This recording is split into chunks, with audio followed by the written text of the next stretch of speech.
জরিপে বিএনপির জনসমর্থন 34.7% এবং জামায়াত ইসলামীর 33.6% দেখানো হয়েছে। এছাড়া জুলাই অভ্যুত্থান পরবর্তী নতুন দল জাতীয় নাগরিক পার্টি বা এনসিপির প্রতি 7.1% ভোটার আস্থা প্রকাশ করেছেন। বিএনপি ভোট পাবে 34%, জামায়াত 33%, মাত্র 1%-এর পার্থক্য। এটা আমার কথা নয়, এটা ন্যারেটিভ নামে একটা প্রতিষ্ঠানের কথা, যারা একটি নির্বাচন প্রাক্কালীন জরিপ চালিয়েছেন। এটি তাদেরই ফলাফল। আসন্ন ত্রয়োদশ জাতীয় সংসদ নির্বাচনকে সামনে রেখে international institute of law and diplomacy বা IILD নামে পরিচালিত এবং ন্যারেটিভ সহ কয়েকটি সংস্থার সহযোগিতায় প্রকাশিত একটি জনমত জরিপ বাংলাদেশের রাজনৈতিক মহলে ব্যাপক আলোচনার জন্ম দিয়েছে।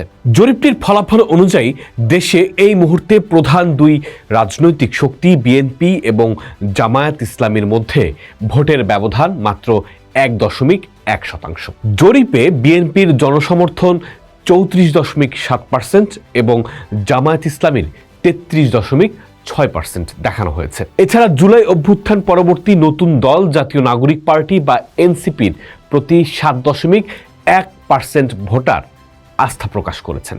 2025 সালের নভেম্বর-ডিসেম্বর মেয়াদে পরিচালিত এই জরিপে 64 জেলার 22,174 জন নিবন্ধিত ভোটার অংশ নেন। ফলাফলে দেখা যায় বিএনপির সমর্থকরা দলটির অতীত অভিজ্ঞতা ও প্রশাসনিক সক্ষমতাকে প্রাধান্য দিয়েছেন। অন্যদিকে জামায়াত সমর্থকরা দলটির সততার ভাবমূর্তি এবং কম দুর্নীতিগ্রস্ত হওয়ার বিষয়টিকে জনসমর্থনের মূল কারণ হিসেবে দেখছেন। জরিপে আরও একটি গুরুত্বপূর্ণ তথ্য উঠে এসেছে। প্রায় 17% ভোটার এখনও কোনো সিদ্ধান্ত নেননি। এই বিশাল জনগোষ্ঠী নির্বাচনের চূড়ান্ত ফলাফল নির্ধারণে গেম চেঞ্জার হতে পারেন বলে ধারণা করা হচ্ছে। এই জরিপ নিয়ে বিশ্লেষকদের মধ্যে মিশ্র প্রতিক্রিয়া দেখা দিয়েছে।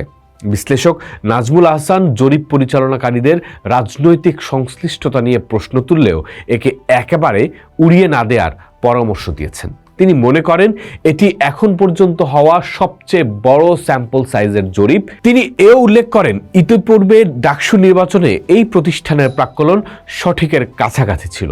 তার মতে স্যাম্পল সাইজে নারী ভোটারের সংখ্যা আরও বেশি হলে জামায়াতের পাল্লা আরও ভারী হতে পারত। তাই বিএনপিকে গোয়ারের মতো ডিনায়ালে না থেকে এই ফলাফল থেকে শিক্ষা নিয়ে দ্রুত নিজস্ব জরিপ ও কৌশল নির্ধারণে তাগিদ দিয়েছেন তিনি এটাও বলেছেন যে 21 ডিসেম্বরের আগে করা জরিপ বেশ কিছু জায়গায় হারাতে পারে মেরিট। খালেদা জিয়ার মৃত্যু এবং তারেক রহমানের স্বদেশ প্রত্যাবর্তন পাল্টে ফেলেছে অনেক কিছুই। বিপরীত দিকে অর্থনীতিবিদ জিয়া হাসান এই জরিপের নিরপেক্ষতা নিয়ে কঠোর সমালোচনা করেছেন। তার মতে প্রতিষ্ঠানের নাম ন্যারেটিভ হওয়ায় প্রমাণ করে যে তারা কোনো নির্দিষ্ট রাজনৈতিক বয়ান বা ন্যারেটিভ তৈরির চেষ্টা করছে। তিনি মনে করেন যারা নিজেদের নির্দিষ্ট ন্যারেটিভ তৈরির কাজ করে তাদের জরিপ বৈজ্ঞানিকভাবে গ্রহণযোগ্য হতে পারে না।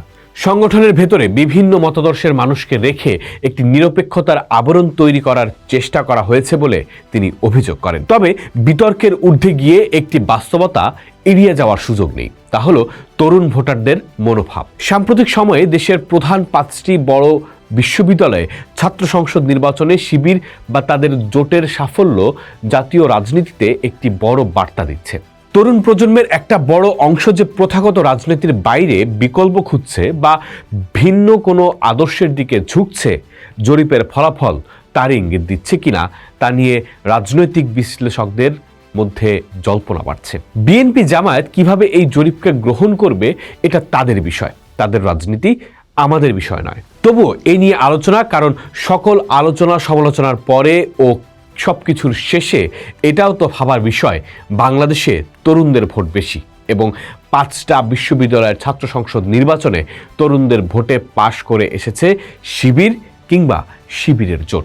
এখন এটার কি কোনো প্রভাব জাতীয় নির্বাচনে পড়বে না? এ নিয়ে বিএনপির থিঙ্ক ট্যাঙ্ক সমর্থক বুদ্ধিজীবীরা আসলে কি ভাবছেন?